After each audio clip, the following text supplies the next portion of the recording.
Practice of forced organ harvesting, where 50, 70,000 young people, average age 28, get their organs taken. They're Uyghurs, they're Falun Gong practitioners.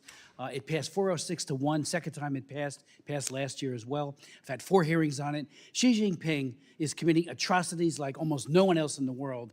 And whether it be what he's done to Hong Kong, the pervasive use of torture, religious persecution, everywhere you look, genocide against the Uyghurs. And then in your testimony, and I would ask you if you could maybe elaborate on this, you point out that the past leadership of VOA Mandarin Language Services conducted annual meetings with the Chinese embassy in Washington. Well, I go to the Chinese embassy myself, outside picketing. We try to meet. I've invited Chinese leaders here from the embassy and from the government many times to testify. Every time they turn us down. But if you could elaborate on those meetings, whatever you could tell us. You also pointed out that VOA's Mandarin language service personalities have hosted events at the Chinese embassy, and one of VOA's television editors even publicly pledged his allegiance to the PRC at a Chinese embassy event. And finally, you said VOA allowed the communist Vietnamese and Chinese embassies in D.C.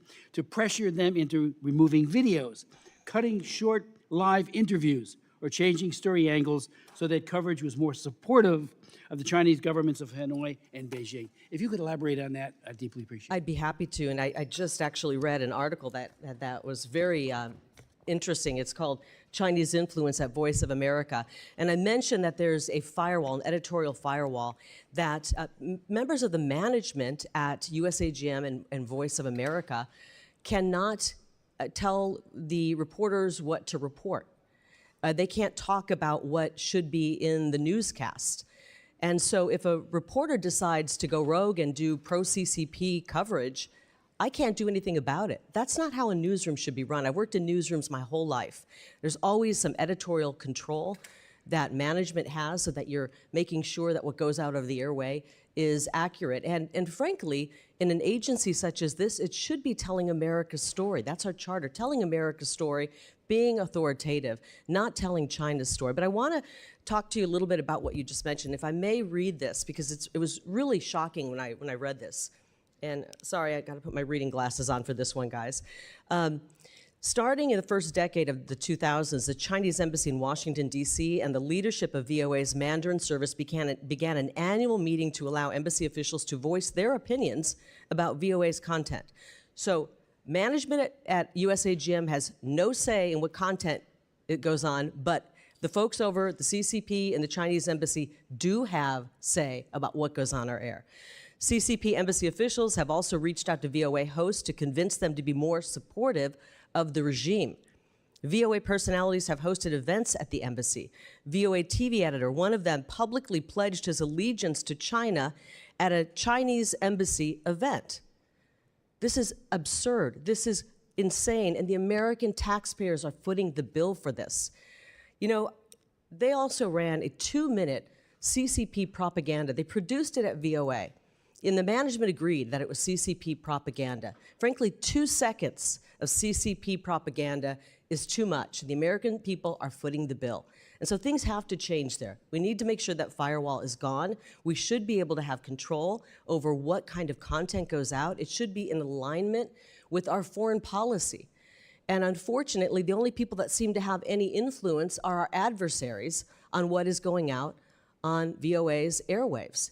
It's outrageous, and it has to stop. And thankfully, President Trump issued that executive order to bring this agency down to its statutory minimum, and he has called for this agency to be eliminated starting in the fiscal year 2026.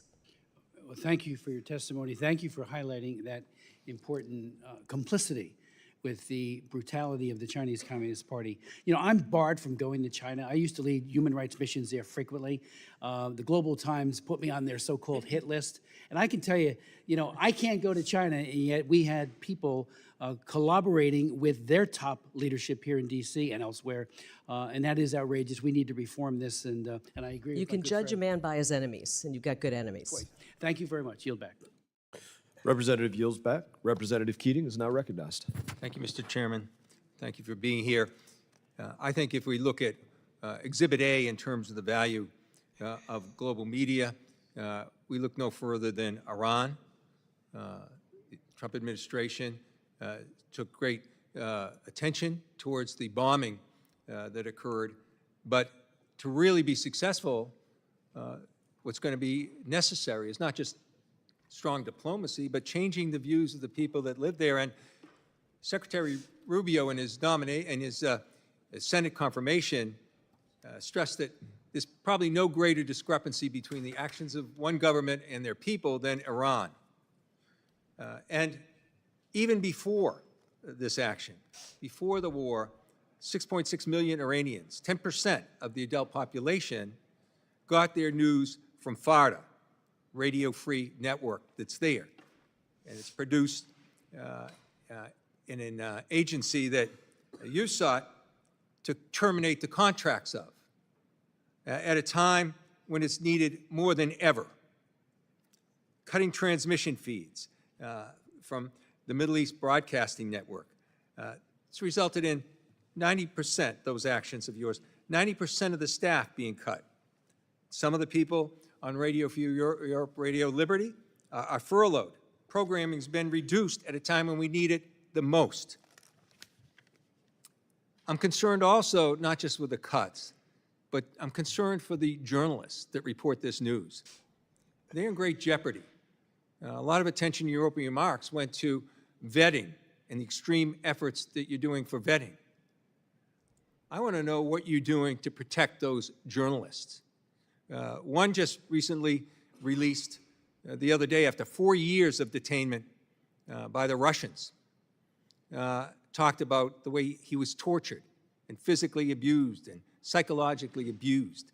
These are journalists that are there. These are people trying to bring the word of democracy to people that have not. What are you doing to support these journalists? What attention? I didn't notice it in your opening remarks. That should be first and foremost. What are you doing to protect these people? I agree. I think the safety and security of journalists is very important. I was a journalist in my past profession, and so it's critically important, and I don't think that they've done enough to protect them. I'm thankful that recently, in the last few days, one journalist who was being held was released thanks to President Trump. And, you know, I think you need to ask RFE, Radio Free Europe, what they're doing to protect their employees.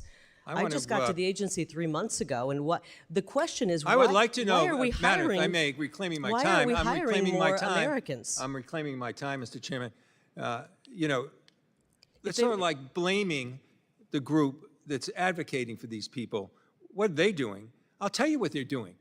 They've simply asked for a meeting with you. It's hard to meet with somebody when they're suing you. I have a letter that I'd like to ask unanimous consent be put in the record from the president of Radio Free Europe, Radio Liberty, the president of Radio Free Asia, the president of Middle East Broadcasting Networks, dated April 30th, simply asking for some kind of communications or meeting with you regarding these issues of detainment. I'd also like to put into the record an article that says audience in Iran and the Middle East surge as funding for FARDA and Allura amid East Israel is in jeopardy. If you look at what's happening, and you look what happened since the bombing occurred and since the war occurred, you just see dramatic increases in the listenership, just proving how vital this is to people that aren't getting other messages. Radio FARDA traffic surged 344%. The Instagram account, 62.5 million increases, a rise of 77%. These are things that are necessary, and you are cutting the agreements. Thank goodness the courts are saying no to you. But why would you ever want to do this here? Why would you not? Why do you better say, I want to know what Radio Free Europe, Radio Liberty is doing to protect the journalists, when the U.S. and you have a role in doing it, and you won't even take a meeting from the people that want to meet and discuss the dangers to these journalists. I hope that you will take that meeting, and we get a confirmation from you by the end of this hearing, that you will meet them soon and discuss these issues. People's lives are in danger trying to tell the truth. I yield back. If they would drop their malicious lawsuit, I'd be happy to meet with them, but it would be really stupid to meet with someone who's suing you. And, you know, this is a gentleman who makes about $320,000 off the backs of hardworking Americans. and is suing our agency. We've given him all. An official who's making money off the backs of Americans when we have a commander-in-chief making the money he's making. So I don't. That President doesn't Donald Trump donates his salary back. Gentleman yields back. Thank you. The gentleman's time has expired. This is submitted for the record. I was glancing through it, and just FYI, I'm going to keep reading it, but I don't actually see a request for a meeting with Ms. Lake in the letter, as was referenced. I see bring to her attention, but no request for a meeting in this letter. But I'll let you know if that changes as I read through it. Representative Perry is now recognized. Thanks, Mr. Chairman. Ms. Lake, would you care to answer the question further, the last question further? Do you want to expound on any of that? Well, I think it is difficult to meet with people when they're suing you. It just isn't advised. And if any attorney would tell you, you can't sit down and meet with somebody who's launched malicious lawsuits against the agency, naming me in those lawsuits. So it'd be ill-advised to do that, obviously. You know, we do not have a current grant agreement with RFE, Radio Free Europe, which was started, you know, many, many years ago as a CIA operation. And we don't have a current grant agreement with them. We've been asking to work with them, negotiating a grant agreement, and they refuse. We offered a grant to them, and they refused to even mark it up and redline it and send it back to us. So we don't have an approved financial plan. They won't tell us where they're spending their money. We've got an audit going on right now, and they've stonewalled and prevented us from getting any access to their financial books. Again, we pay them, and they do not tell us where the money is going. I think that's a problem. I think the American people deserve to know where their money is going. And so we're working to make sure we get that. Interestingly, in the 11th hour last night, right before I crawled into bed, we found out that they're finally going to give a little bit of information to our auditors. I thought it was really interesting timing because they didn't want me to sit up here and say they refused to let us look at their books. They refused to let us see where the American taxpayer dollars are going and once it's getting funneled into RFERL. And if they really, you know, we've paid them every month, by the way. So if they're not protecting their journalists, it's on them. If they're not putting out broadcasting, it's on them. We have paid them every month because the judge has ordered us to, and so it's on them if they're not putting out broadcasting. Ms. Lake, this is clearly an agency that is run amok. I wouldn't characterize it as treason, but it sounds like it's certainly seditious. Are you familiar with the McGuire-Woods report? I'm very familiar, and it's in one of these binders, and it was an incredible report looking at some of the mismanagement, misuse of funds, and other outrageous things that were happening at this agency. To that end, I just want to inform you that I struggled mightily, probably for about 6 months in this committee and in Congress to have that entered into the congressional record so that the American people could see the misuses of their money and the seditious activity by an agency they were paying for.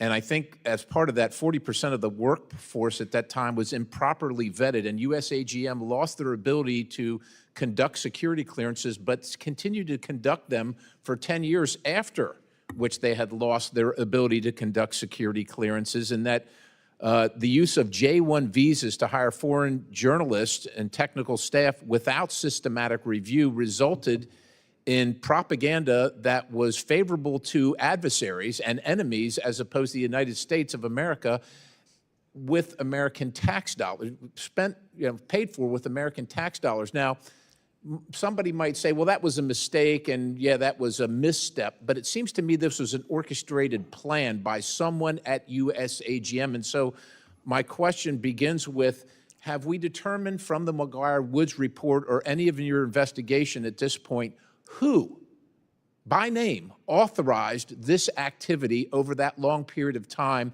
and these people antithetical to the United States of America, who did that, and what accountability has been put in place? What prosecutions have happened as a result of that?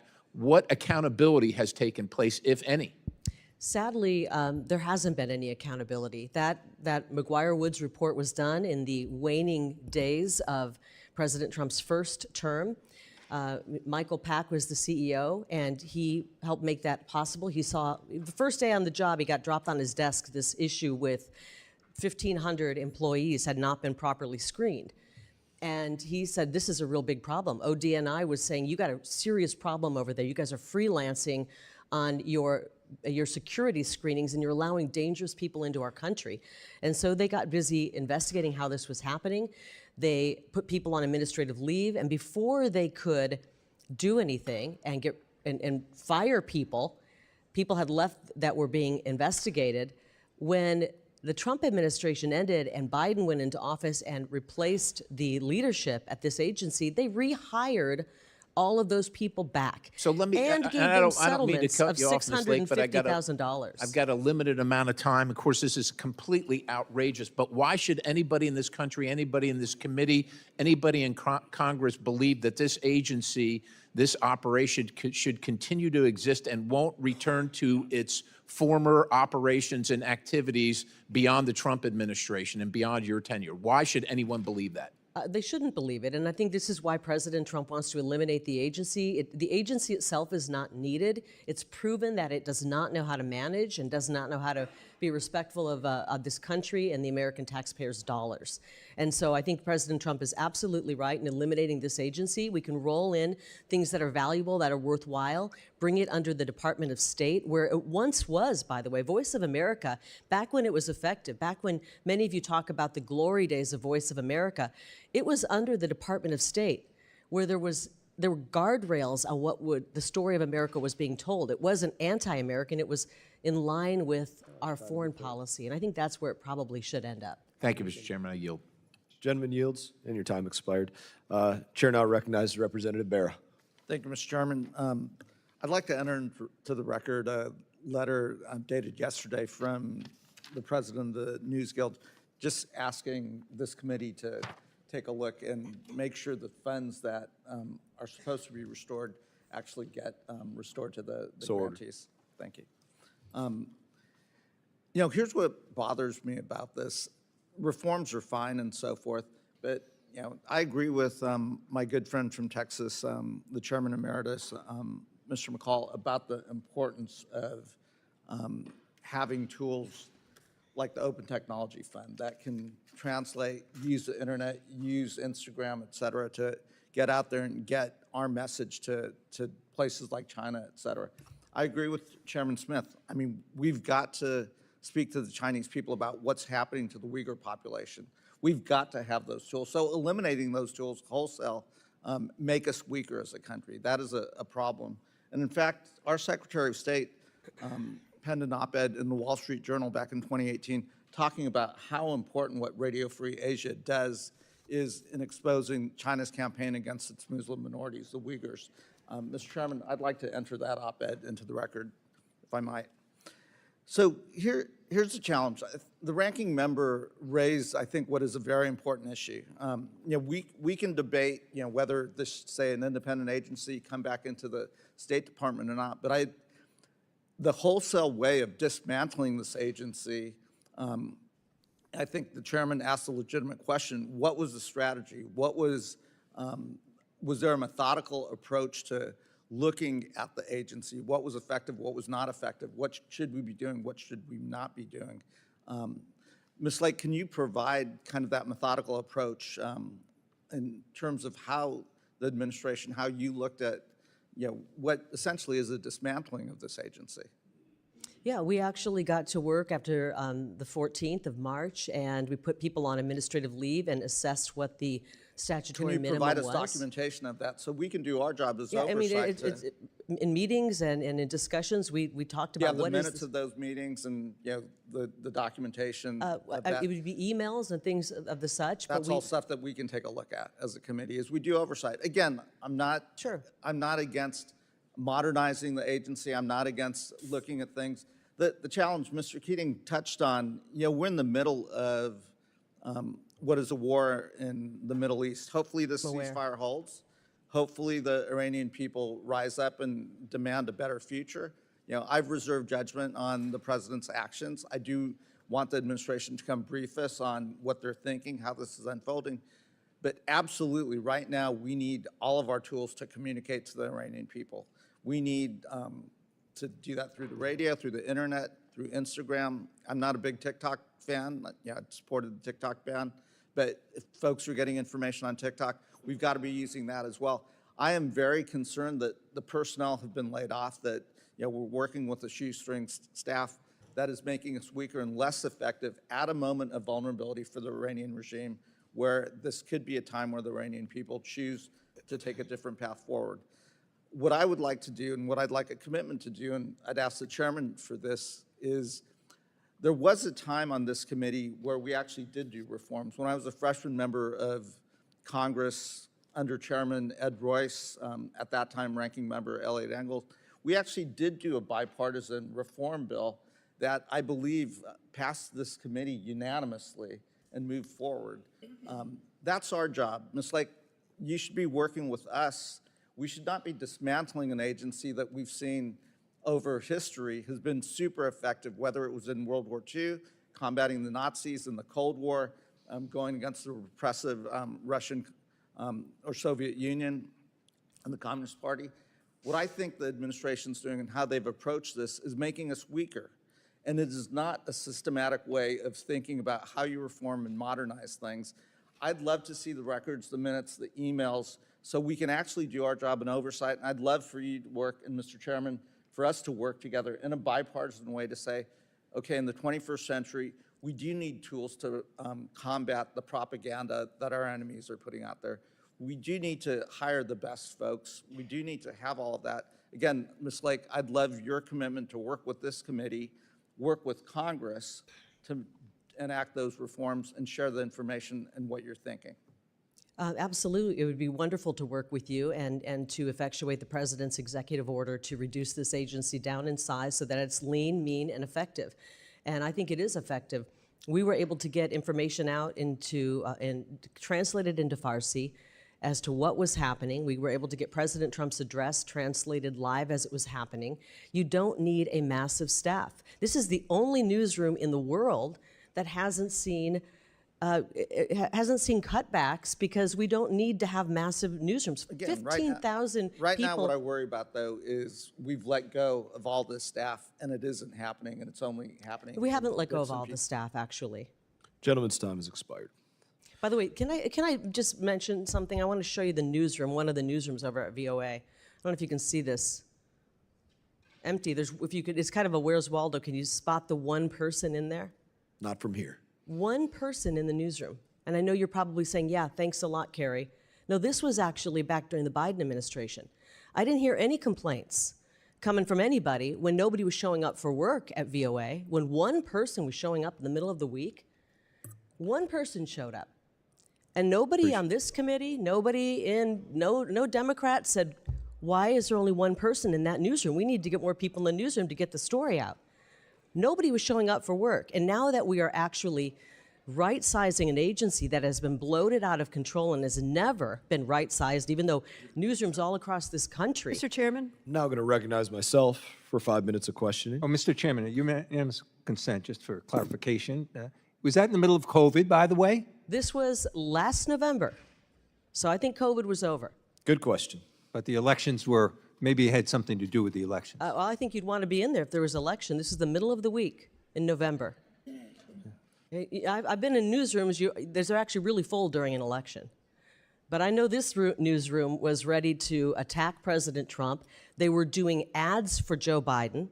They were literally running Joe Biden ads Mr. Chairman? and Whose time is attacking this? President Trump. Whose time is this? Well, Mr. Keating just wanted a moment to ask a question, so I think she's responding to that. I think it's You're welcome cutting for into giving your more time, time. Mr. You're Chairman. welcome for giving more time to your side. Appreciate more questions like that. Mr. Chairman, like the gentleman, I have a clarification question. Please. If it was the middle of November, then to the gentleman's point, it was after President Trump had won, and those people were out because they were in mourning, because they were so partisan that they wanted to not be there. And I think he made a very good point, and I thank the gentleman. We digress. Can I actually just respond to that really quickly? I am actually going to recognize myself for 5 minutes now, as much as it's been a fun exercise with everybody. I would make the point that, radio free is not free. And I was just thinking about this in my office the other day, and I was like, what's the most common media in America on the radio? I think it's iHeartRadio, iHeartMedia.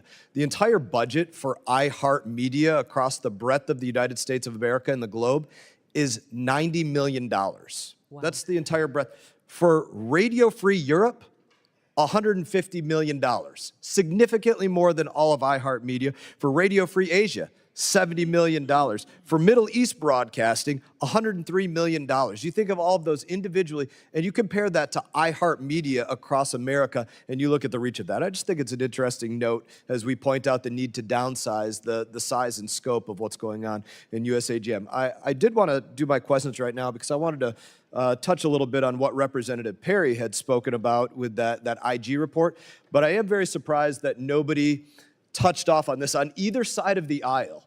It was just said by you in your opening remarks that there's a member of Congress targeted by somebody inside of USAGM. Does that mean you were tracking their IP address and they were emailing people or they were phone calling? How do you track that? What do you mean? Well, you'd have to ask the Capitol Police. They're the ones, I believe, doing the investigation, and it's an active investigation. But from my understanding, somebody was calling a beloved member of Congress who's actively in Congress right now. And Republican or Democrat?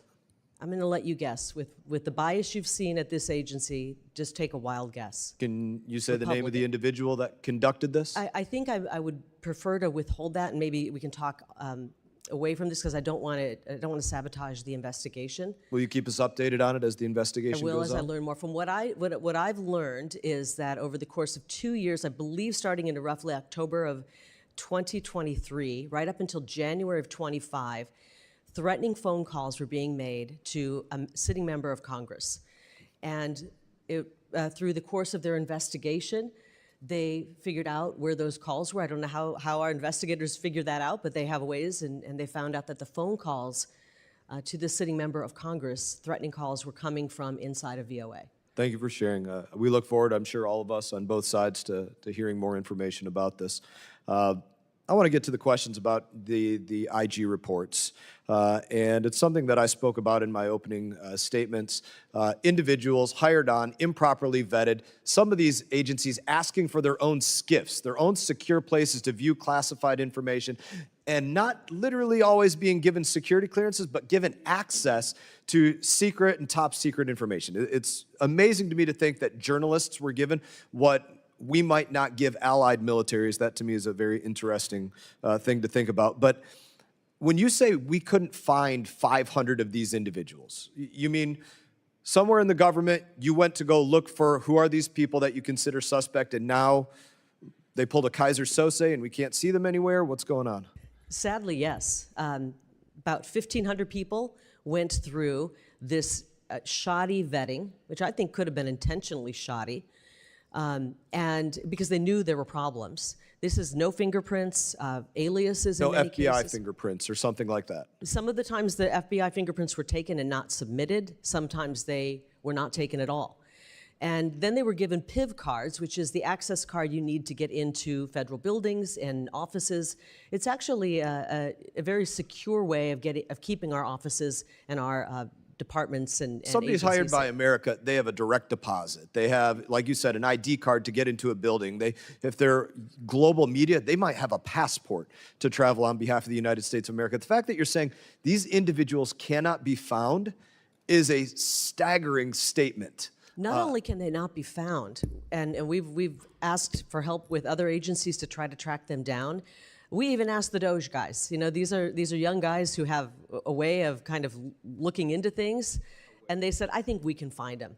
They tried and tried and tried. Did and they use can't find 'em. aliases? I mean, They were use these people a lot of using people fake use- names? Yes. Okay. When they come in. Did they have social security numbers, or were they foreigners? They're foreigners with working no on social visas? security numbers, so they're given just a notional number was put in on these forms. They had forms that were not filled out.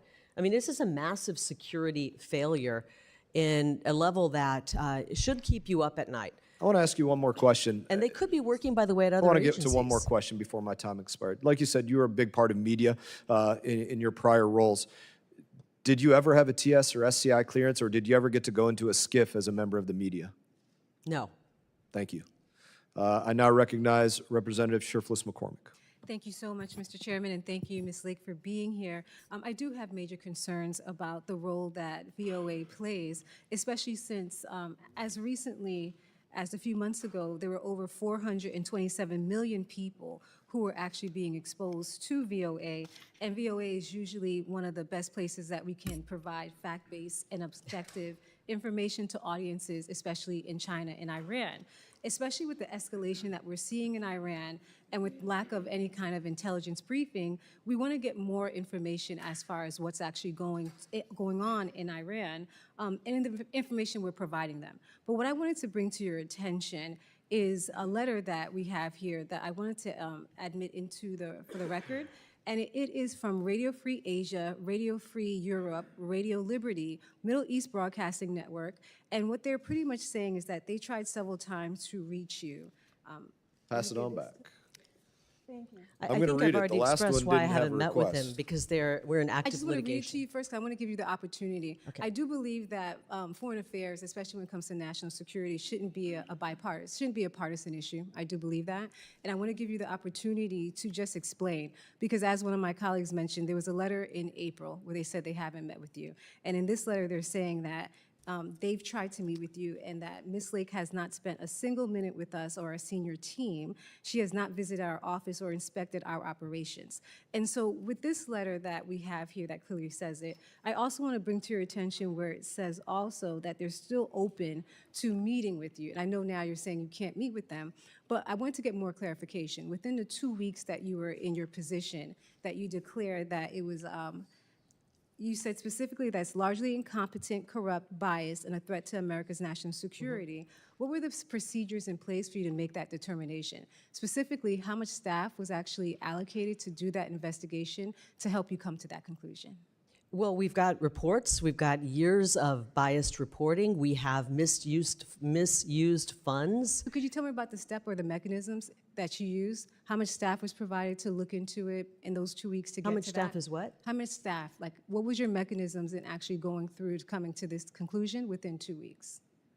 Within 2 weeks, I assessed all of the grant agreements, and I realized that these grant agreements had been changed during the Biden administration to take out any form of transparency. During the first Trump administration, the grant agreements were written where we had transparency, we could see what was being spent, and was during the there- Biden administration, they took all of that transparency out, and then they signed a $250 million lease on a high-rise building, saddling the American people with paying for it, and it wasn't even equipped to do broadcasting. Well, I'm happy you mentioned transparency because that's where I'm trying to get also. Now, when you spoke to them or if you had anybody speak to them, was there a conversation for accountability and transparency? I think that's what we're trying to get to. What was the mechanisms in place to come to these conclusions? And before the lawsuit was filed and these letters were sent, was there anybody who went to them to ask questions and hold them accountable? Was It's that done? really hard to have a open communication when you're being sued. Well, before that, because we have letters back until April. This one was in June. So before any lawsuits were filed, were there any attempts to have that I communication? believe when I first got there, they reached out to me. I had just gotten in the building and said, we'd like to meet. And before I even had the chance to clear my schedule and meet with them, they launched into malicious lawsuits. So no, we haven't met with them. If you can submit any communications that your office has had, I would greatly appreciate that. And my second question is, I do believe in lean, mean machines that work well. What are your matrices that you have in place to determine that the leanness is actually being beneficial and that this leanness is not creating a vacuum in which now we're not able to exercise our strongest power, which is our soft power and our diplomacy? It's one thing if it's used properly, but it hasn't been used properly. We laid out that the CCP has more say in what editorial content we have. I only have 43 seconds. I want to know what those matrices are. What are the points that you're using to determine that this is actually benefiting, like this machine is working, versus adversely hurting us and creating a vacuum in which any other group can come in and put out propaganda? And we know there's a lot of propaganda, especially coming from the internet. So I want to make sure that we actually have a plan in place, there's funding in place, or that there are matrices in place to determine that this lean creation of a machine is actually working for us and not against us. That's what our goal is. We want to make sure any information going out is not anti-American, is not pro-CCP. If there is a matrices, could you please provide it to us so we could be on the same page? I wish we did have some say over what information was going out, but unfortunately, because of this firewall, this place could go totally rogue. This place could go and put 100% pro-CCP information. They could side with the regime in Iran, and we couldn't do a thing about it. They could run an attack piece I on understand. you, Thank you so much, and I just want and to you take a couldn't few- do anything about it. I just The wanna take- gentlelady's time has I just want to expired. take, if you can allocate me just 1 second so I can say this, because I think it's very The important. gentlelady had 5 minutes. Be brief. I thank you for being here, and this is really the objective of us working together and coming together and negotiating how can we move forward. Right now, we're at a critical juncture where we see more and more hostilities, especially in these areas. And so we want the answers to these questions so we can work together. That Thank is you. The truly gentlelady's my- time has really expired. Thank you. The gentleman from Texas, Mr. Self. Thank you, Mr. Chairman. Based on the previous conversation on the security clearances, I want to go to Iran, back to Iran. In June of this year, you restarted broadcasts to Iran after Israel attacked them. In the meantime, Musk has said that the beams are on with Starlink into Iran. Industry estimates that there are 20,000 terminals, and you have to have a terminal yet. They're still testing cell phones operating in Iran through the black market channels. So I want to compare the two. Approximately how many Iranians currently watch the VOA Persian service? Probably not that many, to be honest. The ratings aren't particularly good, and I don't know if you've ever had a chance to sit down and watch VOA programming. It's painful to watch. Yeah, the RFE and RL have claimed that they reach millions of Iranians. Obviously, given your response,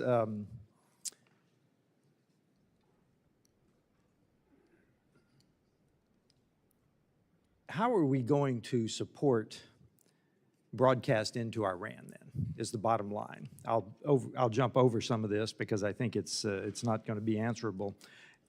What format do you see going into the most constrained countries? How are we going to do that? Because technology is changing fast. Absolutely. So, you know, we can call it radio, free, whatever, but how do you plan to get pro-American, the American story into the most denied countries? And we'll start with Iran. You know, I think Starlink is a great option. And when a lot of people have mentioned OTF and that's the way to go. But to be honest, they're behind the times. You know, they're looking at VPNs.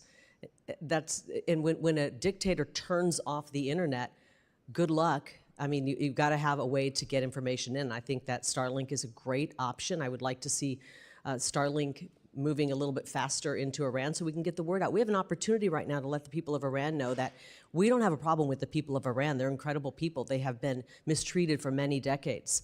And we want to make sure that they know that America is a friend. Yeah, and I think the high tech, you need to be examining how you're going to get around the government. That's right. How are you going to actually get the beam into the country, into the denied countries? I will say though, with our programming that we put out on Saturday, I think it was the most watched we've ever put into Farsi, and it was through modes of people were actually seeing it. And they were watching, so they're very in tune to what's happening in America right now. They are, but the government will then respond and cut it off if possible. So you've got to stay one step ahead of them. This is the age-old, how do you stay ahead of the enemy, the adversary?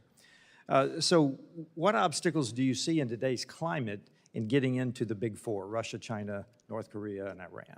What obstacles do you see, and how do you plan to overcome them with this new organization that you are going to be developing? Well, we would like to continue to put information that is accurate to the folks in those. And as I mentioned, we're reaching 4 languages, actually Pashto, Dari, Mandarin, Farsi, and in Cuba as well. And it's difficult. You know, we're still using radio and Radio Marti in South Florida. Sure. That seems to be working, but we're not reaching that many people with this. And I think we have to examine if it's worth the money that's going into this to be not reaching that many people. There's other ways to reach people than, like I said, 1990s style television. And I think you can look at Twitter, you can look at social media. I mean, do you think for 1 minute that some of the Democrats have said, oh, China's rushing in and they're filling the vacuum? They're not doing 1990s television. They're laughing. As a matter of fact, they're not only laughing at what we were doing, they were controlling what we were doing by having more of a say of what our content was than we did. They're seeding narratives on TikTok, on Twitter. If we really want to be effective in changing the narrative, it's narrative seeding on social media. It's not 1990s style TV with a bloated staff of many people who actually hate America. That's exactly right. And my whole point in this questioning is you're going to have to move fast to stay ahead of the technology. Right. Because it is changing fast, and I just recommend you do a scrub on how you're going to stay ahead of it, because we've got to get American information into these countries. It is a great help. It helped under the Soviet Union and denied countries. We've got to do that. My time has expired. Thank you very much for your answers. Thank the gentleman from Arizona, Mr. Stanton. Thank you very much, Mr. Chair. Ms. Lake, your actions as senior advisor are eroding American soft power around the globe. We should not be dismantling the agency that combats propaganda from the Chinese Communist Party, the Kremlin, and Tehran. Especially now, we need to be able to broadcast facts that counter Iranian state-run media spin that is essential to America's long-term interests. Your job is to tell the people of the world the truth about America. And because of that, there's a more fundamental issue I want to address today, and that is character. You see, Ms. Lake, we have both been public figures in Arizona for a long time. I've seen you in action, including your behavior in the last 2 elections. And let me be clear about something. The American people cannot believe a word you say. You ran for governor in Arizona in 2022. You lost fair and square. Instead of conceding, you embarrassed yourself and our state by lying again and again for years, blaming everything under the sun for your loss except for your own toxic politics. You lie about that election to this very day. You lied about signatures on mail-in ballots not matching those on file. Proven wrong. You lied about ballots being intentionally misprinted and then rejected in Republican areas. Total BS. You lied and said hundreds of thousands of ballots were mishandled. Zero evidence. You claimed fake ballots were snuck into batches before they were counted. Come on. You repeated these lies again and again, and you've said even recently, quote, "I am the duly elected governor. They just stole it," unquote. Give me a break. Ms. Lake, your new role requires you to tell the truth. For decades, whenever authoritarians and dictators suppressed the people and claimed victory in fraudulent elections, Voice of America countered those lies. I can't imagine how people fighting for democracy today and around the world can trust someone who has so shamelessly lied about her own election. Will the gentleman yield for Ms. the question? Lake, no, I will not. Okay, Ms. well, Lake, just so you to know, regain a VOA semblance of wanted your to not credibility, I call will not Hamas yield. terrorists, so Ms. Lake, if we're to gonna regain a berate the semblance of witness, your we may as well be credibility. factual about the Are evidence. you, This is the I did not- gentleman's I did not- time. If you did not yield, you I may do not continue. yield, and I'd like the time back. Ms. Lake, to regain a semblance of your credibility, are you finally ready to admit you lost the 2022 Arizona election? It saddens me that you are from Arizona and you're okay with That's the a way yes or no question, It Ms. saddens Lake. me that you are from All Arizona. right, I guess the answer is no, reclaiming my time. The gentleman I- will suspend, will stop the clock. For all present, members are reminded to avoid engaging in personality toward the president and other members. Okay, and this is a member of the administration, so I would caution all to stay on the subjects and stay off of personalities, Would love to. please. Gentleman may continue. Yes, and in this case, these are adjudicated lies. Courts of law have determined that these are lies. These are not me saying it. You didn't Wow, just and the lie to courts- the the press. courts are really You awesome took right those now. lies to court and lost again and again. Every one of your lawsuits failed. And a federal judge said that you were furthering false narratives that blamelessly undermine public trust. And you didn't just lie. You were formally sanctioned by the court. Ms. Lake, you have been sanctioned twice for providing false information to courts. Isn't that true? Yes or no? I was brave enough to fight our shoddy elections, and the courts have not caught up. That was a yes or no. I guess the answer is no. Let me reclaim my time. You have been sanctioned by both What? the I can United tell- States District Court and the Arizona Supreme Court for, quote, making false factual statements to the court. And you were sued for defamation by a Republican election official, Stephen Richer. He and his family were subjected to harassment and even death threats because of those lies. You told your supporters, Richer and fellow Republican County Supervisor Bill Gates, that they, quote, sabotaged Election Day. You accused them of deliberately printing the wrong image on ballots to jam tabulators and injecting hundreds of thousands of phony ballots. What a joke. And here's the thing, Ms. Lake. When it came down to it, you chickened out.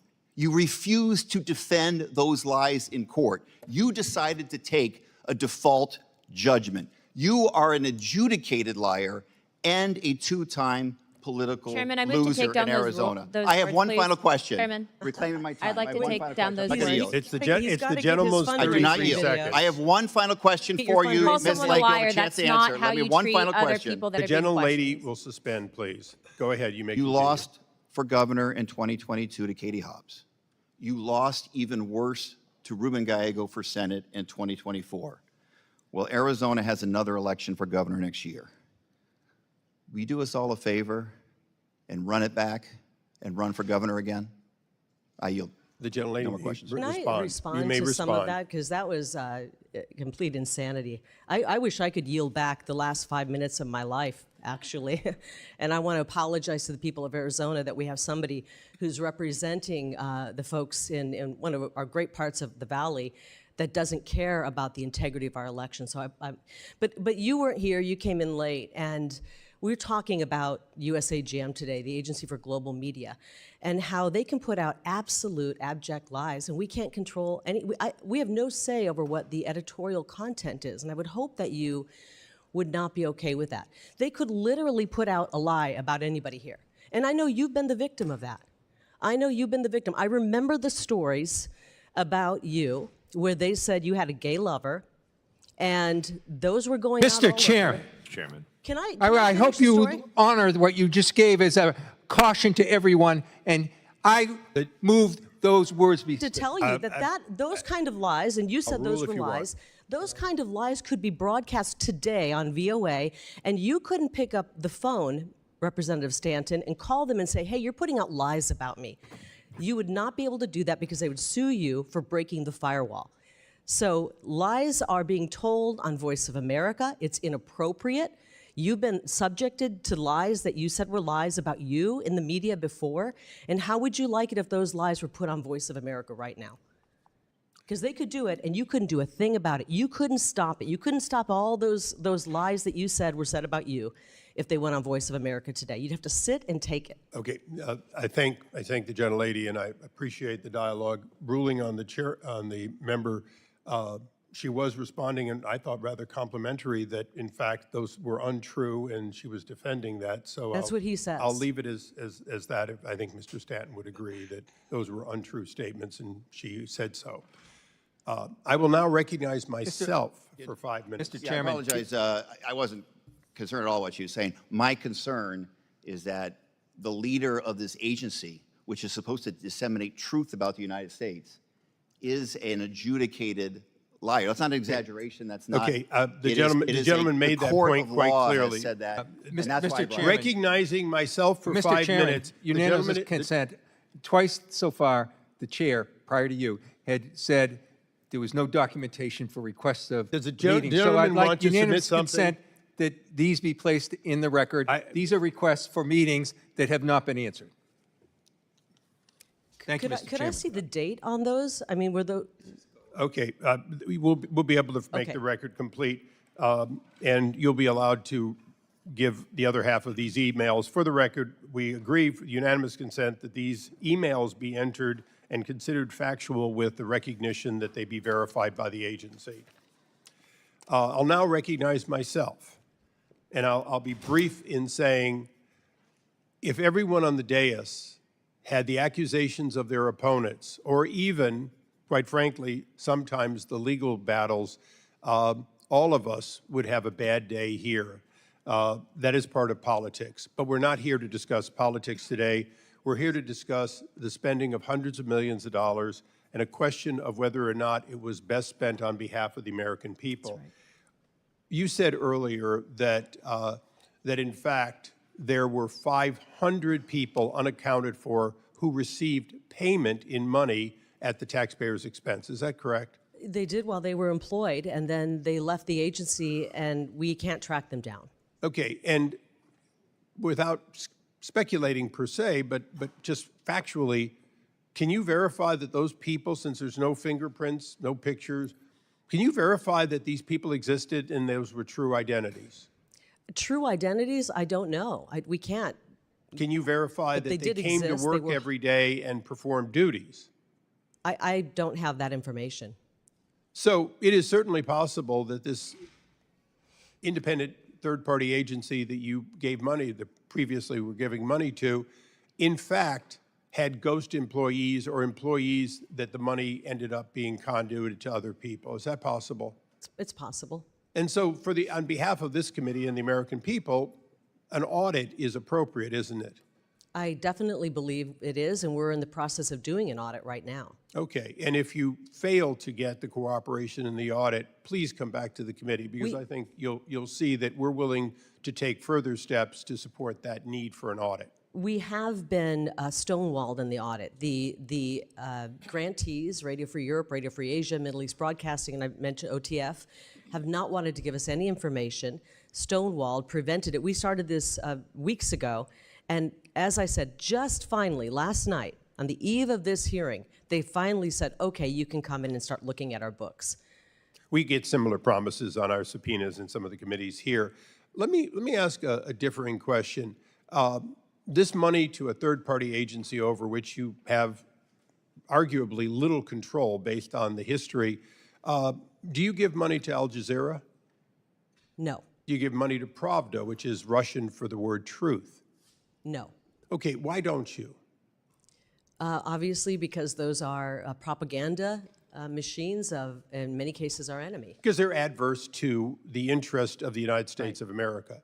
So by definition, whatever becomes the new, hopefully consolidated and concise and effective organization, in fact, should do one thing, which is promote the legitimate interest of the United States, including the truth as we see it. Absolutely. That's what we should be doing. That's what we have been doing, and we haven't been doing it well. And I'm going to work really hard to make sure that whatever we salvage from this, it's telling America's story. We have an incredible story to tell. And especially right now, as we're working for peace around the globe with a president like Donald And Trump. speaking of peace around the globe, you're familiar with the controversy that Chairman Mast had with the agencies when he was subcommittee chairman. And all he really wanted was them to explain why they wouldn't say Hamas terrorist after the October 7th attack, and instead used words more, quote, moderate to the base. Can you assure us that in the future, that if the President of the United States, at that time, Joe Biden, the Secretary of State, et cetera, have an aligned policy and statement which is supported by the Congress, that in fact the messaging would be the messaging of the American people through its representatives and not some independent third idea of what you should say to be moderate? Well, Congressman, I wish I could assure you of that, but unfortunately with this editorial firewall, it's impossible for us to have any say over the content, which is terrible. In closing, because this committee is going through a structural reform of all of the State Department and its agencies, which will include yours, is it fair to say that going forward, we should in fact have a single point of contact, responsible and responsive, accountable and auditable, and that in fact it should be one in which there is, at least to the oversight of Congress and the administration, verifiable that these people are employed and working to the interest for which they have been hired? I'm afraid we're never going to find those 500 people. They've escaped. No, into- I'm talking about going forward. Can we reauthorize under the State Department reauthorization an organization that you can believe in, whether it's within the State Department or not? Can we do so? And do you see that as the goal for which President Donald Trump gave you the responsibility to do and you're working on? Yes, and I believe it needs to be rolled into the State Department because President Trump has asked that we delete this agency.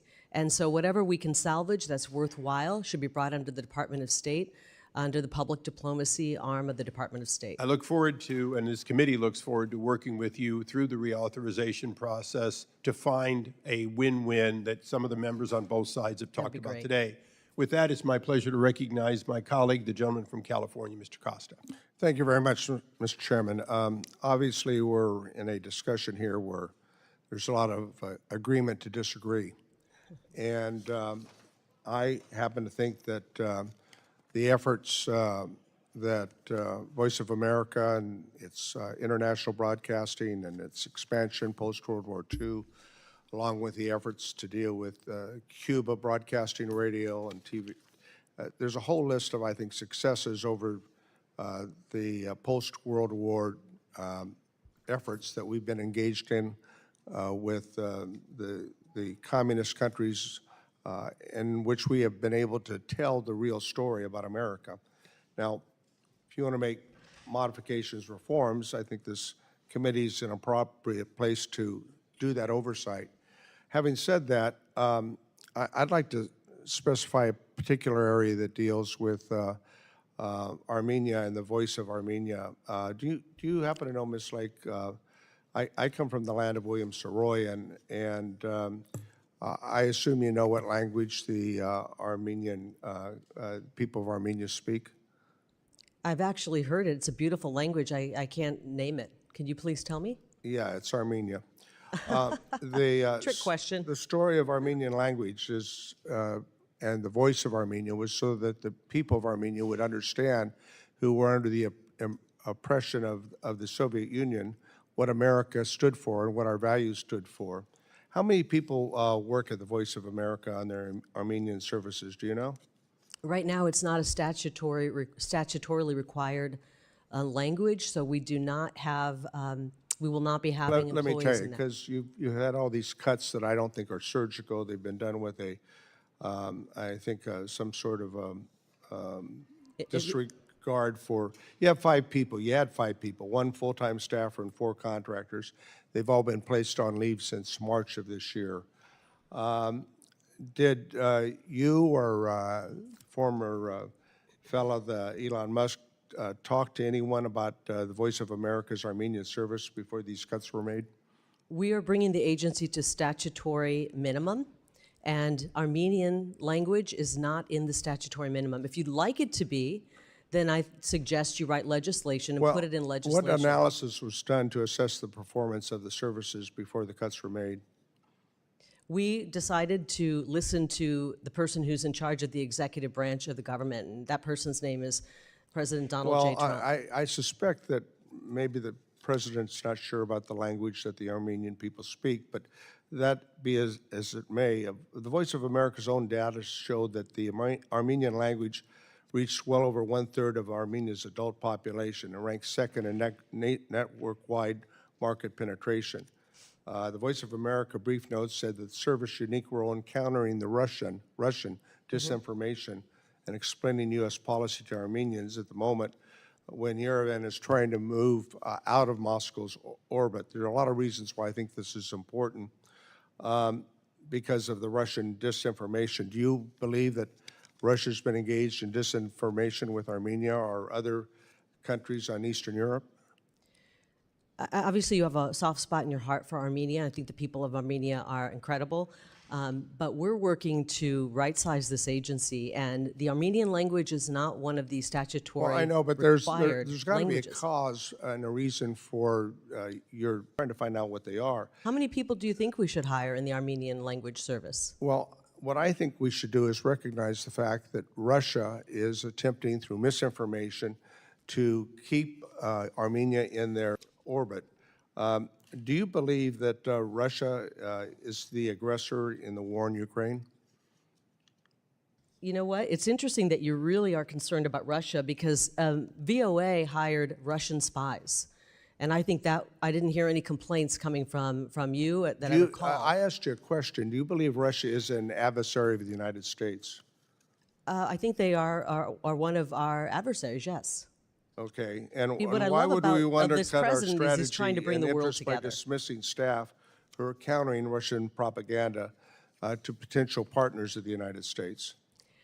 I mean, the reason is, I mean, the focus today is on Iran, okay? Tomorrow it Thought could it be was on Armenia. Tomorrow it could be Armenia. And I think that when you put the Voice of America's Persian service on leave only to call them back after when Israel and we started trading missile strikes, I mean, isn't that a tacit admission that there were need for people to be on duty to provide that information, the voice of Iran? I've worked in newsrooms. You surge on stories when you need to surge. We have always had the Farsi language as one of our statutory languages, and we've been covering it. Well, my and when time's a story expired, breaks, Ms. you bring Lake, more but people on. I think that you've got to look more carefully at how you reorganize this effort, and more to be determined, okay? Thank you. Gentleman's time has expired. With that, Ms. Lake, I will be recognizing myself. I recently held a subcommittee hearing on the State Department's censorship industrial complex, which was previously in the business of silencing American voices overseas and at home. Thanks to a thorough investigation and review by Congress and the Foreign Affairs Committee previously and President Trump's leadership, that bureau is no more. Building off of that work here today, you've spoken extensively about the importance of telling America's story and standing up to censorship. In your view, what should be the mission of the U.S. Agency for Global Media going forward? Moreover, how can we ensure its position to effectively promote American values and counter propaganda from authoritarian regimes like the Chinese Communist Party? Well, we definitely need to bring some huge changes to this agency. I believe that the agency should be eliminated, and then we should pull out the things that are of value. And VOA, Office of Cuba Broadcasting, we need to look at what works. And what works is telling America's story abroad. What doesn't work is being anti-American, telling the CCP propaganda abroad on our airwaves. And we need to modernize. I don't think doing 1990s television is effective anymore. People just aren't, that's not where they're getting their information. What do you think some of the most important stories and tenets about America that need to be told that haven't been getting told? I think that just the history of this country and what this country is about, our freedoms, our liberties, our Bill of Rights. Maybe the founding of our country. The founding right? of our country, yeah. And especially this year with 250 years. That would seem to me a pretty big story to tell. I mean, that seems You know, like one of the things that's something that the rest of the world's going to pay attention to. And one of the things that's statutorily required is to talk about all 50 states, including the beautiful parts of our country, all 50 states and tourism. Those are things that are actually in By the statute. that, I'm sure you mean Michigan. But So I Michigan's appreciate beautiful. One of my favorite states. I'm a Midwesterner. I was born there. I was born in the Midwest. Right. So we haven't been doing that, and we're trying to do what's statutorily required. Unfortunately, they've gotten into the habit of hiring foreigners to tell America's story. Yeah. And if you were born in another country, you don't know our history, you don't know our culture, in many cases you don't know our language, how do you effectively tell America's story? That's the right question to be asking, and now we're looking for that solution of how to do that. I think there's growing consensus that America needs to do more to push back against authoritarian propaganda and censorship around the world, particularly from communist China, but other places as well. I have an example, a specific example from Southwest Michigan. I happen to represent a significant Burmese population in my district, many of whom with family and friends still subjected to the authoritarian military junta's role in Burma and their rule there. Many of these people have relied on Voice of America Burmese service to expose the malign activities of the CCP in its manipulation of the Burmese military junta, and oftentimes drive a more profound skepticism of Beijing's intentions. We were just having a dialogue with my colleague about the statutory languages and that kind of thing. Would it make sense to have flexibility to say, okay, let's surge in an area? You were talking about in a newsroom surges to where the information is. Wouldn't it make sense to have some flexibility to say, okay, you know what? Burma is a place that we need to be paying attention to, and so and move some of those assets around. Absolutely. But I'm curious, what role do you see organizations like USAGM, and you were just talking about possibly eliminating them, playing in the global information fight, what reforms do you prioritize to ensure that we're winning the battle? That's the most important thing. Well, for starters, I'm going to prioritize making sure that we're getting out information that is not anti-American. That would be very disastrous, and we've done that in the past, and we don't want to do that anymore. And I'm going to work to make sure that's not happening. But you're right. We need to search. There's no expiration date on anything in the government. You know, if we are working to see to it that people of an oppressed nation are getting information, to know there are options out there, to know that there's a better way, and then when that nation is no longer being oppressed, we continue to operate there, it just doesn't make sense.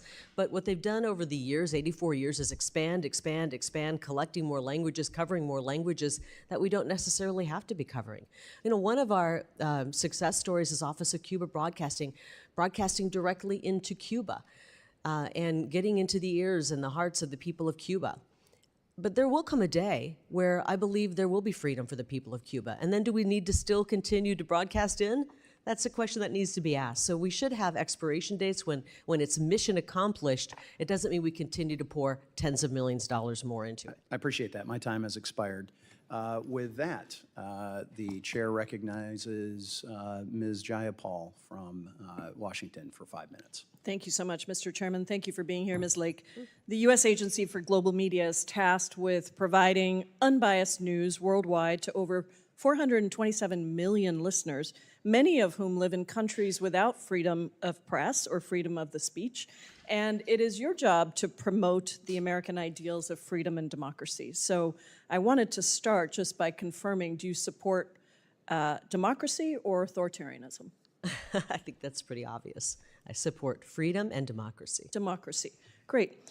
Would you agree that accepting the results of a fair and free election are critical to a functioning democracy?